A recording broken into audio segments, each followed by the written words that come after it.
गया जी एक धार्मिक और लाभदायक स्थान है। हिंदू धर्म में मृत व्यक्ति की आत्मा की शांति के लिए पिंड दान किया जाता है। पितृपक्ष के दौरान पितरों को तर्पण भी इसीलिए ही दिया जाता है ताकि उनकी आत्मा को शांति मिले और उनको सद्गति प्राप्त हो सके।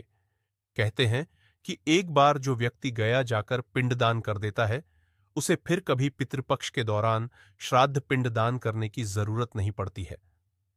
इस तीर्थ स्थान के पीछे की कथा भी काफी रोचक और पौराणिक है। ब्रह्मा जी जब सृष्टि की रचना कर रहे थे, तब उनसे गयासुर नामक बलवान दैत्य का जन्म हुआ। वह दैत्य वंश में था, लेकिन दैत्य स्वभाव वाला नहीं था। वह भगवान से बहुत प्रेम करता था और नारायण भगवान का बड़ा उपासक था। नारायण भगवान का उपासक होने के नाते उसके मन में एक बात बार बार खटकती थी। वह सोचता था कि क्योंकि मैं दैत्य कुल में हूं, लोग मुझे दैत्य समझेंगे। मैं ऐसा क्या करूं कि दैत्य कुल में रहते हुए भी लोगों का कल्याण कर सकूं। इसलिए गयासुर ने भीषण तपस्या की। आमतौर पर दैत्य ब्रह्मा जी या शंकर जी की तपस्या करते हैं, लेकिन गयासुर ने भगवान नारायण की कठोर तपस्या की। उसकी तपस्या इतनी कठिन थी कि देवता स्वर्ग में झुलसने लगे। सभी देवता ब्रह्मा जी के पास गए और कहा, हे महाराज, आप कृपा कीजिए और उसे वरदान दीजिए। नारायण भगवान प्रसन्न हो गए। उन्होंने कहा, बोलो, तुम क्या चाहते हो? गयासुर ने कहा, मेरे अंग में समस्त तीर्थ का पुण्य समा जाए। जो मुझे देखे उसके पाप तुरंत नष्ट हो जाएं, और जो एक बार मुझे देख ले वह सीधे स्वर्ग जाए, उसे नरक नहीं जाना पड़े।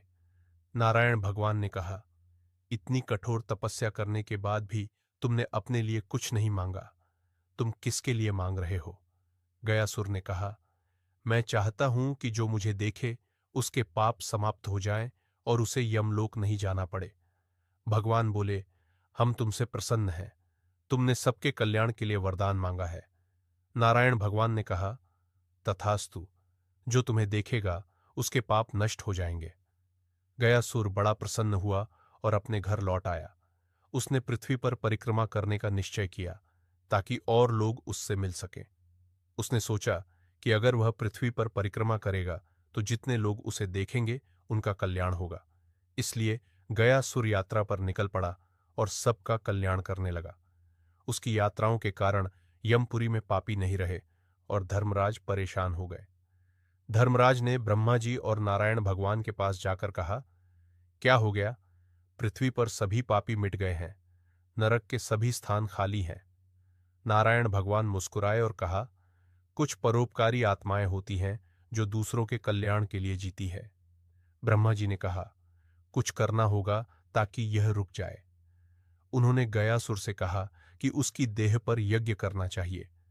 ब्रह्मा जी ने यज्ञ प्रारंभ किया और सभी देवता उसके ऊपर बैठ गए, लेकिन गयासुर का चलना नहीं रुका। तब ब्रह्मा जी ने नारायण जी से कहा कि कुछ करना होगा। भगवान स्वयं आए और गयासुर के ऊपर बैठ गए। गयासुर स्थिर हो गया और भगवान ने कहा, गयासुर, अब तुम हमसे वरदान मांग लो। गयासुर ने कहा, जब आपने मुझे वरदान दिया है तो एक और प्रार्थना है। जो लोग मेरे नाम से इस स्थान पर आएं और अपने पूर्वजों के लिए कोई कार्य करें, उन दोनों को आपके धाम में स्थान मिल जाए। भगवान ने कहा, तुमने जो मांगा है वह सबके कल्याण के लिए है। गयासुर ने कहा, मैं और कुछ नहीं चाहता, लेकिन आप यहीं रुक जाए। भगवान ने उसे आश्वासन दिया और गया का नाम रखा। आज भी विष्णुपद उसी स्थान पर है जहां वह गया सुर रुके थे।